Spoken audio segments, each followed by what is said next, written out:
Me dicen cualquier cosa si es que no se escucha o si es que no se ve.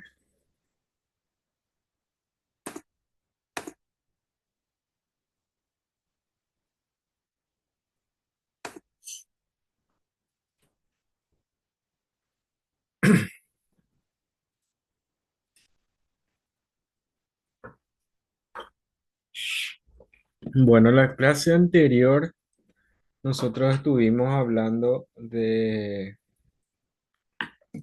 un poco de lo que es la microbiología y también estuvimos hablando de un poco lo que es el control de las infecciones, ¿verdad? De qué uno tiene que hacer para poder evitar contagiarse, ¿verdad? Con algunos microorganismos que nos pueden llegar a ocasionar algún tipo de enfermedad.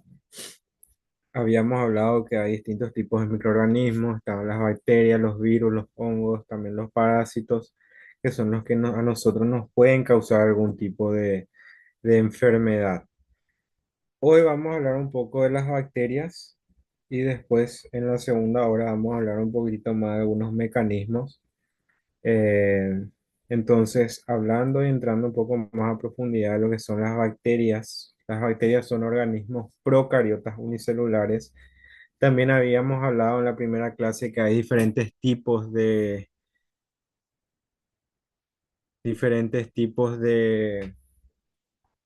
células. Las dos principales eran las células eucariotas y las células procariotas. Habíamos hablado que las células eucariotas eran células un poco más avanzadas, ¿verdad? Que estaban constituidas ya con un núcleo bien definido. Cuando hablamos de las células procariotas, habíamos hablado que son células un poco más, o sea, son anteriores a las células eucariotas y una característica que tenían era la que no poseían un núcleo bien definido, ¿verdad? Las bacterias son organismos entonces procariotas unicelulares que se encuentran en casi todas partes de la Tierra. Son vitales para el ecosistema del planeta. Algunas especies pueden vivir en condiciones extremas tanto de temperatura como de presión. Y el cuerpo humano en sí está lleno también de bacterias. Incluso se estima, ¿verdad?, que hay más bacterias viviendo dentro de nuestro organismo y sobre nuestro organismo que células propias de la raza humana, ¿verdad? La mayoría de las bacterias que se encuentran en el organismo no producen ningún tipo de daño, al contrario, son beneficiosas, como habíamos hablado, que nosotros tenemos una microbiota o un microbioma dentro de nosotros que nos ayuda un poquitito, ya sea en distintas funciones, ¿verdad? Ya sea en la parte gastrointestinal, la parte respiratoria, en la parte genitourinaria también, ¿verdad? Y una cantidad relativamente pequeña, teniendo en consideración la cantidad de bacterias que hay, es la que a nosotros nos puede llegar a ocasionar algún tipo de enfermedad. Los tipos de bacterias, ¿verdad? Se pueden clasificar según su morfología. Se pueden clasificar en bacilos, cocos y formas helicoidales, ¿verdad? Los bacilos tienen formas alargadas en forma de bastón, ¿verdad? O de barras microscópicas. Los cocos tienen formas redondeadas o esféricas. Y las formas helicoidales tienen formas irregulares que pueden ser en forma de coma, que son los vibrios, en forma ligeramente curvados, que son los espirilos, ¿verdad? Esas serían las formas, ¿verdad?, que pueden tener las bacterias, los diferentes tipos de bacterias. Los cocos son forma redondeada, pueden ser también formados, tener forma de cadena, ¿verdad?, que son los estreptococos, y en forma de racimo, uva o en una forma irregular, que son los estafilococos. Luego están los bacilos, que tienen forma de bastones, también pueden estar de a dos, que son los diplobacilos o los estreptobacilos en forma de cadena. Hay una forma intermedia entre cocos y bacilos que se llama coco-bacilos, ¿verdad? Que no tienen ni una forma esférica ni una forma de bastón, sino que es una forma intermedia entre los dos. Y luego están los espirilos que tenían formas irregulares, como por ejemplo las espiroquetas que tienen forma de espiral y los vibriones que tienen en forma de coma. Y según su composición de la pared celular, perdón, se pueden dividir en bacterias gram positivas y bacterias gram negativas. Las gram positivas adquieren un color violáceo o azulado cuando se hace una coloración, ¿verdad? Para justamente poder distinguir qué es la coloración de gram. Y las bacterias gram negativas toman un color rosado, ¿verdad? Cuando se emplea justamente esta coloración de gram, ¿verdad? La diferencia que hacen estos dos tipos de bacterias es un elemento que se encuentra en la pared celular, que es el peptidoglicano. Las bacterias gram positivas tienen esta pared de peptidoglicano mucho más gruesa que las bacterias gram negativas, que tienen una pared de peptidoglicano muy fina, ¿verdad? Esa sería la forma que se visualizan las gram negativas en un color rosado clarito y las gram positivas tienen un color, realmente un color lila, violeta, ¿verdad? Luego hay otra coloración que se suele utilizar también, que es la tinción de Sid-Nielsen, que es un tipo de tinción diferencial rápida y económica que generalmente se usa para distinguir otro tipo de bacterias que son las bacterias ácido alcohol resistentes. También se le conoce como VAR. Y las más o la más común y para la que más se usa es para poder detectar el Mycobacterium tuberculosis, ¿verdad? Que es la bacteria que ocasiona la tuberculosis en sí, ¿verdad? En la muestra en sí, una vez que se hace esa coloración, se observa los bacilos de este color, un color parecido a los gram negativos, un color rosadito. La única diferencia es que por el tipo de coloración, si nosotros hicimos una coloración de gram y tenemos bacterias de este color, sabemos que son bacterias gram negativas, ¿verdad? Pero si utilizamos la coloración de Sid-Nielsen, nosotros y tenemos este tipo de bacteria o microorganismo en sí, tenemos este color rosado, sabemos netamente que son bacilos ácido alcohol resistentes y más comúnmente y posiblemente sea Mycobacterium tuberculosis. ¿Cómo las bacterias pueden reproducirse tan rápidamente? ¿Verdad? Las bacterias se reproducen y se dividen rápidamente. Una sola Escherichia coli, por ejemplo, se puede dividir para formar una colonia de cientos de bacterias en una sola hora, en unas horas, ¿verdad? Esa es una de las grandes diferencias que tienen las enfermedades bacterianas y las enfermedades virales. Por ejemplo, que las enfermedades bacterianas, si yo hoy a la mañana comí algo, ¿verdad? Que estaba contaminado, que sea una manzana o un sándwich que estaba contaminado con una bacteria, a la tarde o a la noche ya puedo estar experimentando los síntomas. Sin embargo, las enfermedades virales necesitan un tiempo un poco más prolongado que el famoso el periodo de incubación, que seguramente habrán escuchado ahora en época del COVID y eso, que uno cuando se expone al virus tiene otra vez 5 o 6 días, ¿verdad? En donde incuba el virus y después recién genera los síntomas, ¿verdad? ¿Esto por qué? Porque, como habíamos hablado, una de las características que tenían los virus era que no podían reproducirse por sí mismos, entonces necesitaban eh, ir a una célula, o sea, la célula, su célula objetivo, poder entrar dentro de esa célula y utilizar lo que es los organelos de esta célula para poder reproducirse. Entonces eso lleva tiempo. Sin embargo, las bacterias no dependen de nada y no depende de que se junte con una bacteria macho y una bacteria hembra, sino que una misma bacteria se puede reproducir.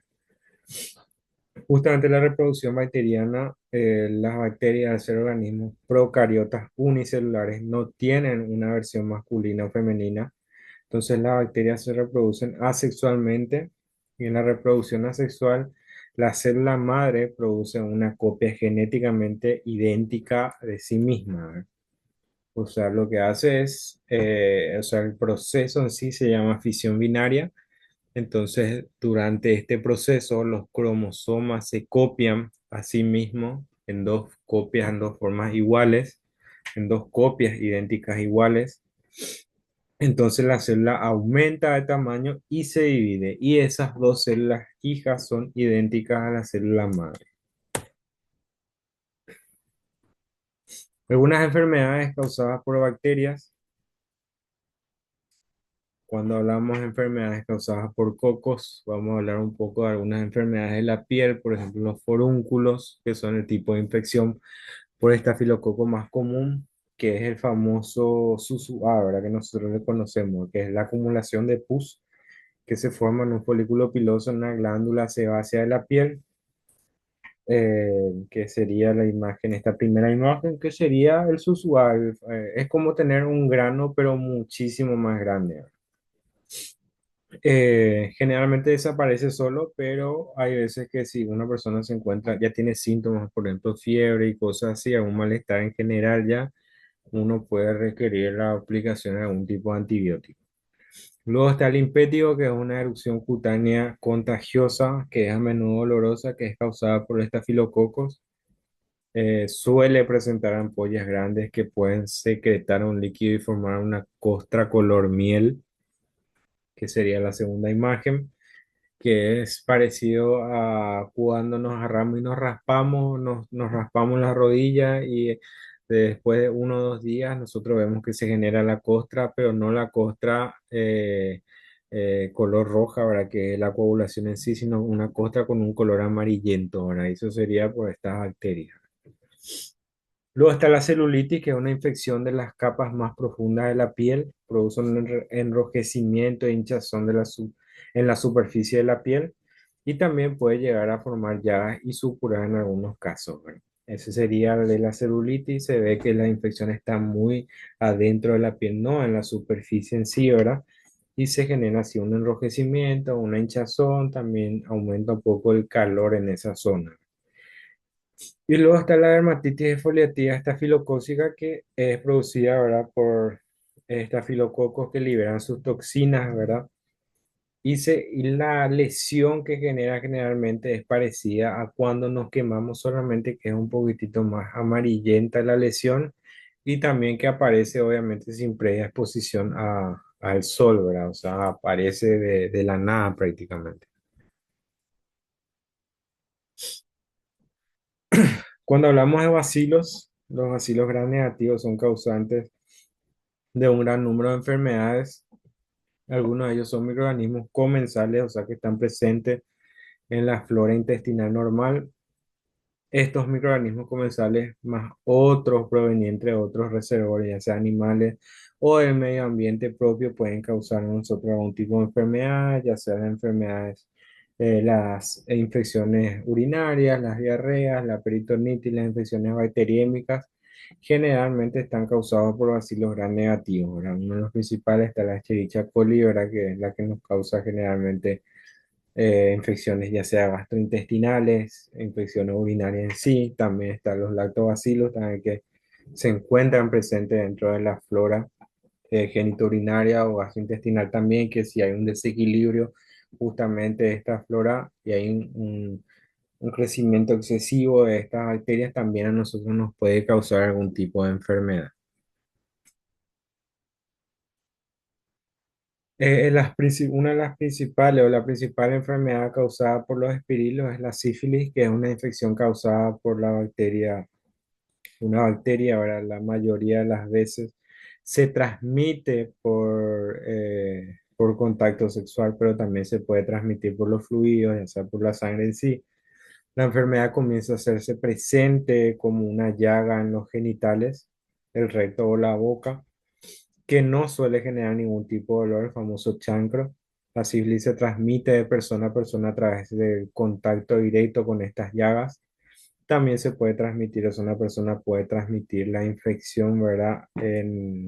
Durante el embarazo o durante el parto en sí, ¿verdad? Y en ocasiones también se puede transmitir por la lactancia, si es que es un caso muy grave, ya un estadio muy avanzado.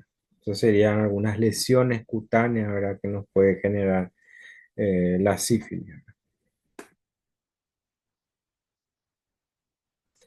Y una de las principales enfermedades causadas por los vibrios es el cólera, que es una infección diarreica aguda causada por la ingestión de alimentos o agua contaminada, que generalmente afecta a niños adultos y puede ser mortal en cuestión de horas si es que no se trata.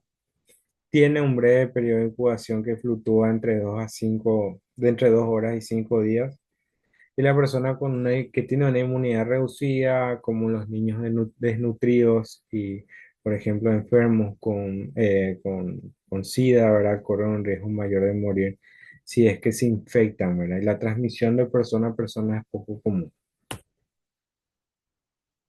El tratamiento de las enfermedades bacterianas, cuando hablamos de enfermedades bacterianas, siempre vamos a hablar de antibióticos. Eh, Es una de las diferencias también con otro tipo de enfermedades, por ejemplo, las enfermedades virales o las enfermedades parasitarias. ¿Verdad? Una enfermedad viral no se trata con antibióticos, es netamente para las enfermedades bacterianas. Es contraproducente inclusive que se traten enfermedades virales eh, con antibióticos justamente por la capacidad que tienen los virus, ¿verdad? De poder acoplar un poco de ese material genético del antibiótico, e introducir ese material genético dentro de una bacteria, por ejemplo, y así generar un poco lo que es la resistencia bacteriana. Entonces, netamente se tiene que utilizar los antibióticos para el tratamiento de enfermedades bacterianas. ¿Qué es lo que pasa con los antibióticos hoy en día o con las bacterias hoy en día? Que cada vez las bacterias se están haciendo más resistentes a los antibióticos. ¿Esto por qué? Por el uso incorrecto de estos antibióticos, ¿verdad? El- Nosotros tenemos que tener en cuenta siempre cuando vamos a tomar algún tipo de antibiótico, tomar a la hora que nos dice el médico y tomar con la frecuencia que nos indica el médico, ¿verdad? ¿Por qué? Porque las bacterias, como dijimos hace rato, uno de los factores principales es su reproducción, que se reproducen rapidísimo. Entonces, ¿qué es lo que pasa cuando nosotros tomamos mal un antibiótico? Bueno, nosotros tomamos un antibiótico, qué sé yo, una Moxi cada 24 horas. Entonces agarramos y tomamos una Moxi el primer día. eh, Ese primer día nosotros ya vamos a empezar a sentirnos un poco mejor. ¿Por qué? Porque con ese primer antibiótico que nosotros tomamos, ya van a morir una buena cantidad de bacterias, ¿verdad? No todas, pero ya muere una buena cantidad. Las más susceptibles justamente a lo que es el antibiótico. Al día siguiente volvemos a tomar, vuelve a morir una gran parte de las bacterias, ¿verdad? Las que eran medianamente susceptibles al antibiótico, pero siguen quedando, ¿verdad? Otros que son un poco más resistentes, ¿verdad? A este antibiótico. Nosotros ya nos sentimos bien. Al tercer día ya amanecimos bien. Y como los antibióticos generalmente a nosotros nos causan algún tipo de malestar, por ejemplo, nos patea el estómago o nos da algún tipo de síntoma gastrointestinal, porque tenemos que tener en cuenta que cuando nosotros tomamos un antibiótico, no solamente va a matar las bacterias que a nosotros nos están causando algún tipo de enfermedad, sino que también va a matar un poco lo que es nuestra flora gastrointestinal y nos puede generar algún tipo de cuadro gastrointestinal. Entonces al tercer día yo digo, no, yo ya me siento bien, no voy a tomar más. Entonces transcurre el día, a la noche nosotros nos volvemos a sentir mal. ¿Por qué? Porque justamente las bacterias que quedaron se volvieron a reproducir y esas bacterias que quedaron son bacterias mucho más resistentes al antibiótico que estábamos tomando. Capaz y necesitábamos 5, 6, 7 dosis, ¿verdad? Para poder matar de verdad todas estas bacterias. Como nosotros cortamos el segundo día, estas bacterias que eran más resistentes se van a volver a reproducir, van a volver a generarnos a nosotros los síntomas que estábamos teniendo. Entonces nosotros ahí agarramos y volvemos a tomar el antibiótico. Pero ya no nos va a causar ese mismo efecto que nos causó la primera vez que tomamos el antibiótico. ¿Por qué? Porque las bacterias justamente que se están reproduciendo ahora o que tenemos en el organismo ya son mucho más resistentes. Entonces, por eso hay que tomar un poquitito ahora, ¿verdad? No hay que joder un poquitito con los antibióticos, ya sea la hora que hay que tomar y también la dosis, ¿verdad? La dosis necesaria. Y por la cantidad de días. Si les dice 8 días, 8 días. Si le dice 7 días, 7 días. Entonces, esa es una de las principales formas, ¿verdad?, en la que se hacen resistentes, ¿verdad?, las bacterias, ¿verdad? Eh, Hay un montón de otros mecanismos, ¿verdad? Uno de los de otros mecanismos que pueden adoptar las bacterias para poder adquirir cierta resistencia, ¿verdad? Es cuando transmiten el material genético de una bacteria a otra, ¿verdad? Cómo hacerlo es mediante plásmidos, que los plásmidos son fragmentos de ADN bacteriano que pueden transferirse de una bacteria próxima a otra.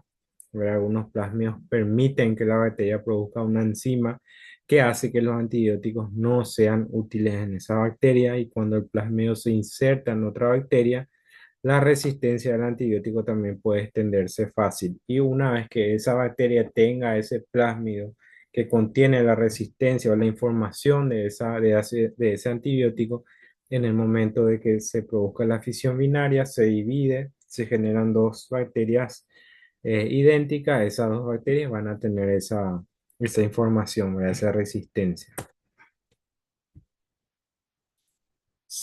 ¿Alguna consulta acá?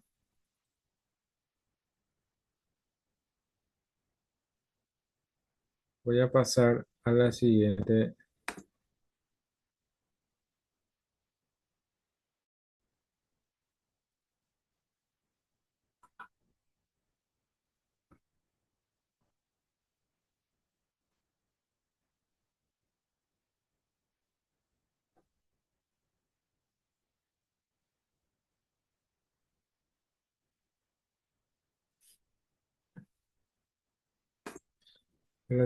diapositiva.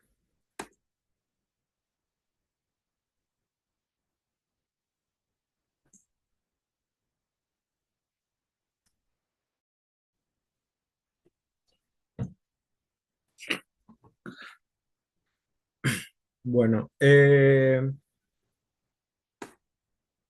ya dimos unas generalidades recién de las bacterias, ¿verdad? La próxima clase vamos a dar así un repaso de lo que son los virus y un poco de lo que es la clase en sí. Ahora vamos a hablar un poco de los microorganismos en ambientes hospitalarios y de trabajo, ¿verdad? Cuando hablamos nosotros de los microorganismos en ambientes hospitalarios y de trabajo en general, ¿verdad?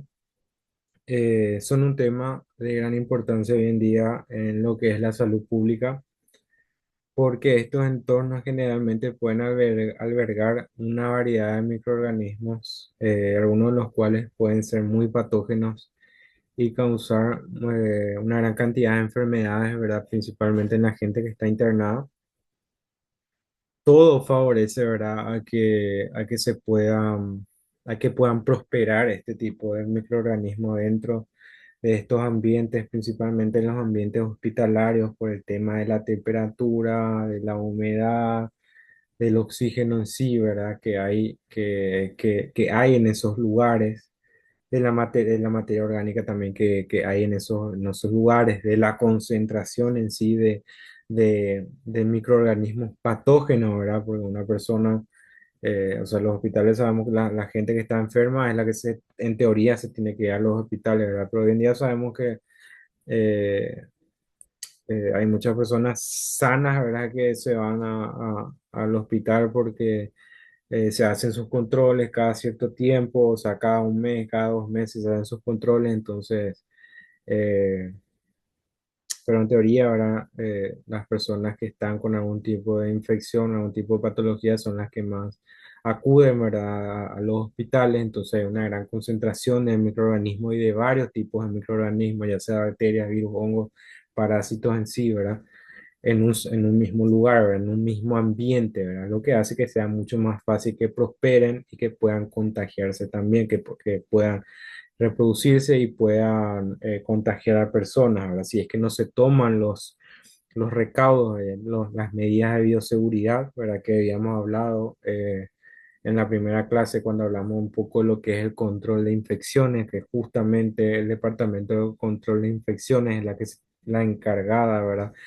De, de ver todo lo que es la parte de- del ambiente hospitalario en sí, ¿verdad? De que haya buena ventilación, de que la temperatura sea la correcta, de que no haya acumulación de humedad, de que las personas en sí utilicen los equipos de protección personal, ¿verdad? En los lugares donde sea necesario utilizar, más todavía en lugares donde se acumula, donde se encuentran personas con algún tipo de enfermedad infecciosa, ¿verdad? Eh, ¿Qué es lo que se empezó a usar bastante o se le dio más énfasis después de lo que fue el COVID, ¿verdad? Hoy en día hay muchísimo COVID de vuelta, así que si trabajan así en algún tipo de ambiente así, vuelvan a utilizar tapabocas por lo menos y lávense las manos, ¿no? Porque hay muchísimo COVID.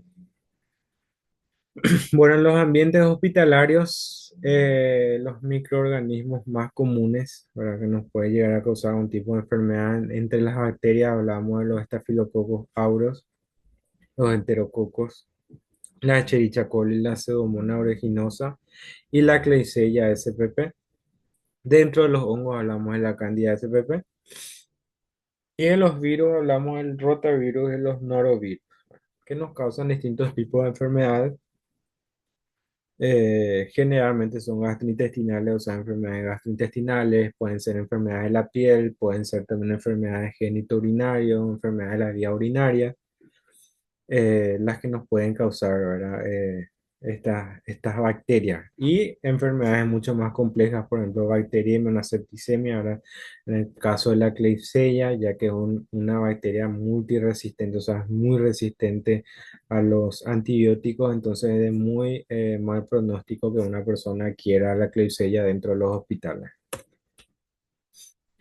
Justamente dentro de los hospitales, nosotros podemos adquirir infecciones que se denominan infecciones nosocomiales o también se le denominan infecciones hospitalarias, ¿verdad? Son infecciones adquiridas dentro del hospital y los microorganismos que las causan suelen ser resistentes a muchos tipos de antibióticos, justamente por uno de los temas que le dije hace rato que dentro de los hospitales hay muchas personas con distintos tipos de enfermedades infecciosas, ya sean bacterianas, ya sean virales, lo que hace un poco, ¿verdad?, que sea mucho más fácil para las bacterias poder reproducirse, poder adquirir ciertas resistencias debido a que no se toma tiempo, no se toman forma, ¿verdad?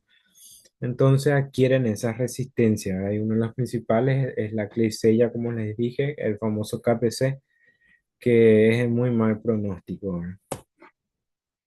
Los factores de riesgo son los pacientes con sistemas inmunitarios debilitados. Sabemos que una persona que está con un tipo de infección está o sea, con las defensas muy bajas, principalmente otra vez si son enfermedades virales que se caracterizan por disminuir las defensas. También personas que están con algún tipo de traumatismo, sufren algún tipo de accidente o se les hizo algún tipo de procedimiento invasivo, por ejemplo, una operación, todo eso va a someter al cuerpo a un estrés demasiado grande para el organismo que va a hacer que las defensas bajen y que va a predisponer, ¿verdad?, a que uno pueda adquirir otras infecciones, o sea, otros microorganismos y que nos puedan causar otro tipo de enfermedades. El uso excesivo de antibióticos, como le dije hace rato, y una higiene deficiente. Voy a cerrar ahora esta ratita.